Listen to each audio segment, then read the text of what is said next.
Welcome back to CFL Central, CFL content for the fans, by the fans. We got our last one. It's been a long night for me and Rick. We have the Montreal Alouettes.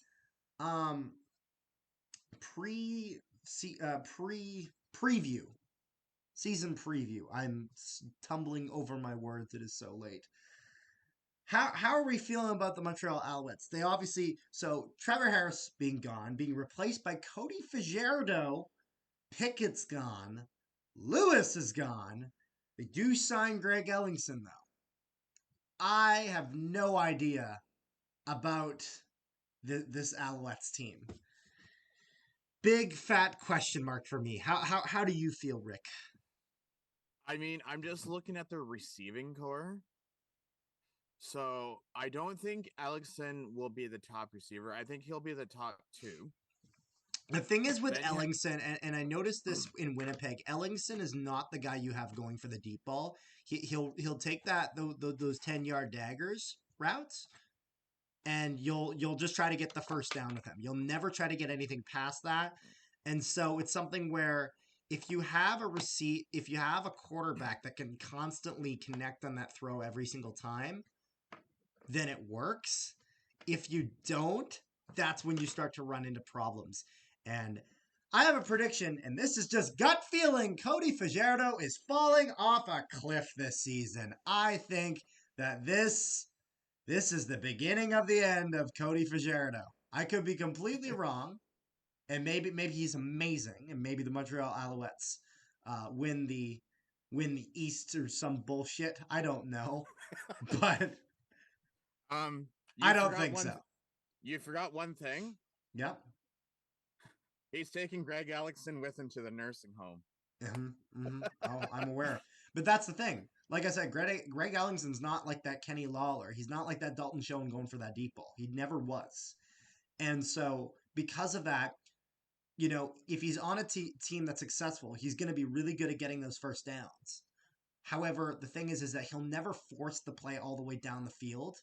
And when Cody Fajardo is as hit and miss as he has been, you kind of need that. You kind of need to be able to take that risk and cash in on that every once in a while. And I don't see the Alouettes being able to do that. I see them getting stuck in mediocrity, and some of those teams that they'll be playing against are going to eat them up and spit them out. They're going to eat The them thing that raw, as you would say in Hamilton, right? the only thing that kind of sucks is they have Julian Grant. He's 26. He did decent last year. The thing that sucks for me is you have a good talent like Tyson Philpott. Yeah, that's true. I'm gonna make a bold prediction, and if anyone's gonna pull out Winicky numbers, it's gonna be him. It's going to be him. That's fair. No, I can It's see gonna that. be him. I mean, yeah, they have Chandler Worthington, Yep. but I mean he's a kick punt returner. Yep. So I mean, Philpott, like I said, like you said, Ellingson will go for those short yardages. Philpott will go for long ones, and let me just pull this up here. He had 459 yards and 39 catches last year. Yep. I say he pushes for at least 1,200 No, I can see this that. year. I'm so unsure about this Alouettes team because in the sense of like on one hand they're similar to like because I feel like the Alouettes kind of overperformed a bit last year, and I don't think they've gotten better. I think they've gotten worse. And so with that, like, do they even still have Stanback? Or is he injured again? Or Uh, what's the deal with him? I don't remember seeing a thing about him Stan. re-signing, so I don't know if he's still under contract. I don't know if you're able to check So that. yeah, I'm just looking at it now. Stanback's still there. They Stanback's still there, still, but he got injured yeah, in that first game back. Like one wrong hit for him, and he's just out. they also have Ant Winnie, Yeah, uh, and then they also have Fletcher too. So I mean, they're gonna do like I was just looking because at they're gonna this. have They to have rely on that running game a lot because I don't think yeah. Fajardo and Ellingson is enough to get it done. I mean, they got where was he? I was just looking at the roster. They got uh they got Evans, the defensive back from Hamilton. They Yep. still have Sutton, so they have some corners. Um, they don't have like they have some defense, but nothing. No one that really stands out as. Oh, I mean, how Sewell's still playing. Like I don't have anything against the guy, but the guy is 36. No, that's fair. So I mean, I could see him going out this year. Yeah. But like I oh, you know who we forgot? Who are we But forgetting? he's on the 6 game IR. Yeah. Reggie White Jr. Oh, we forgot about him. We 100% forgot about him. I don't know. The Alouettes were probably the team that I kind of followed the least in the CFL. So there's only so much I have to say about it. My apologies, Alouettes fans. I should probably watch your team a bit more. All I And just then remember was you beating us at home and being very, very mad and very, very sad at the same time. And, well, I know you have no sympathy for me, and I honestly understand why. I understand that nobody in the CFL outside of Manitoba has any sympathy towards the Winnipeg Blue Bombers, and I completely understand. Not gonna lie, our social media team kind of has a little bit of fun with you guys. However, yeah, uh, it's one of those things where I'm not sold on this team, on this so core. I do have a general question for you, and I'm just going to Yes. use one of their players. So Jamal Roll Okay. went from Hamilton to Montreal. Yeah. I don't know what it is, but there's been a few people this year that have signed as free agents, and then 3 or 4 days in camp, they retire. Is it that they've lost interest? Is it, do you think that their body just can't handle it anymore? Do they like kind of like, I well, think it's I signed this contract and I'm stuck with this team, but this team looks horrible. I'm just gonna retire. I think it can be a variety of things. I think that it can be easy to say, "Oh, I still got it," and then you get out there and you're like, "Man, I can't go the way I used to go." You know what I mean? So I Mm-hmm. think that's an aspect of it.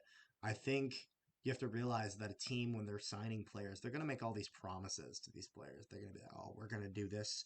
We're going to bring these guys into the system. This is what our plan is." And then when you're going to, some of these guys, I'm sure, get to training camp and they're like, "Really? Like this is the team this is going to lead me to the light." You know what I mean? And Yeah, so there's that. um, I feel like it's also possible, and this is something you can't remove from it. There's personal things that come in with it. You have to realize a lot of these players are from the United States. Canada is true. not their home. This is simply where they're playing and whatnot. And so if they found an opportunity elsewhere, in Yeah. the sense of like, and I can, we can be even be talking outside of football. That's entirely possible. As I mean, like here at CFL Central, one of the guys that we've had on the podcast was Johnny Augustine, and he even though he's playing for the Bombers, he had gone through and got his education, and he's a real estate agent. So that way, when he's done playing in the CFL, he's got something to fall back onto. Mm-hmm. Responsible man, and so. Yeah. I feel like it's also one of those things where if these players see an opportunity that they can have outside playing, then maybe that presents itself. And I know for some of these players, for sure, some of the bigger name players, some of them are definitely going to be involved with the organization after their days are done. Like a guy like Willie Jefferson, I have to imagine is going to be involved with the Winnipeg Blue Bombers after he retires. But yeah, Mm-hmm. that's just kind of my 2 cents. So I think there's a lot of factors. the the other two-part question that I have for you Yep. is we were joking about this earlier when we were Yep. doing Saskatchewan. Cody Fajardo was sacked 54 times. Do you think he finishes the season as starter, or do you think So, Caleb but Evans so will here's the question: Who finish goes the in season? if he's out? Caleb Evans. Did Caleb Evans play tonight in their Yes. game? So halftime he was 9 for 12 for 61 yards at I, halftime. I think I think if Montreal does good with Fajardo, they roll with that. If they start to struggle, I think they start to sprinkle in some Caleb Evans. And if Caleb Evans kind of takes charge, and really starts to play the way that they would hope Caleb Evans plays, they then throw him in. However, if he doesn't, I think I realistically see kind of a 1A, 1B tandem between Cody Fajardo and Caleb Evans in hopes that they can then pass the reins on to Caleb Evans when Fajardo definitely ends up retiring. Whether that's after 1 year or 2 or 3 or whatever it is, Yeah. he's not the long-term solution for the Montreal Alouettes. And I'll just leave on this one thing because I know we're crunching for time. Yep. Is I don't know if you remember this, but Jason Moss, who was the OC in Saskatchewan last year, Yep. is now the head coach in Montreal. And that Yeah. was I don't know if that was a Danny Machocha decision, but I'll tell you what it was. It was the wrong decision, as that was a problem that I mean, got sacked. How many times did Cody Fajardo get sacked? 54. I know as the offensive coordinator, you organize plays and this and that. However, you're a coach. You know what I mean? Mm-hmm. If you can't motivate the guys to defend their quarterback who's getting killed play after play after play, then maybe you're not as good at your job as you think you are. Yeah. Just saying. 54 sacks. That's not good. That's like what? An average of 3 times per game, roughly? More. Actually, is that exactly? Give me 1 second. Think about it. If it's 54, that's exactly 18. Really? So that is exactly 3 sacks per game if it's an 18-game schedule. Oh wow. Wow. That is 3 sacks per game. That's not good at all. And think about it. They would have some games where they get less than that, and some games where they somehow go more than 3 sacks. Yikes. Yeah. I don't think that's the right move for Montreal. And I think they'll probably pay for it. That's my prediction. What do you think? The only way that I see Montreal making the playoffs is if one of the other three East teams takes Is if jumps to Toronto 5. somehow falls off a cliff, like hard, but they would have to really screw up to fall that hard. Well, it's If not even that. Mazzoli Like, goes down, Montreal goes in, and there's no way the Ticats don't make the playoffs. No way. Ticats are too yeah, good. but I think Ticats are the second best team in the league this year. I think so, at least. hear that, all Argo fans? He said we're the second best in the league. Oh yeah, no, Ticats are better than the Argonauts this year. I'm sorry. You know, I guess you won't have players fighting each other on the benches now, but if we're calling that improvement, oh boy. Or Banks spelling Grey Cup Gray instead of Good God, Grey. Brandon Banks drives me nuts. Oh, and one other thing that I will mention Man, you before might be we good end at this. football, but you can sure be stupid.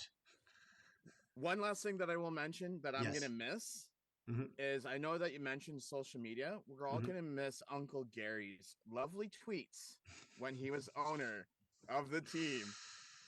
Oh my. Hopefully, Uncle Gary comes around. I But hope the everyone, CFL has like a group chat like the NHL does, where when the GM gets fired, they get kicked from the chat. That's amazing. I hope the do CFL they has even that. have that? That's an actual thing in the NHL. It just came out very recently. They have a group chat with all the general managers, and when one of them gets fired, they get kicked from the chat. Or like drunk messaging the chat? Be like, I'll take Oh, this that trade. means that like Lou Lamorello is like shows up once in a blue moon when he's forced to and dragged from his bedside table.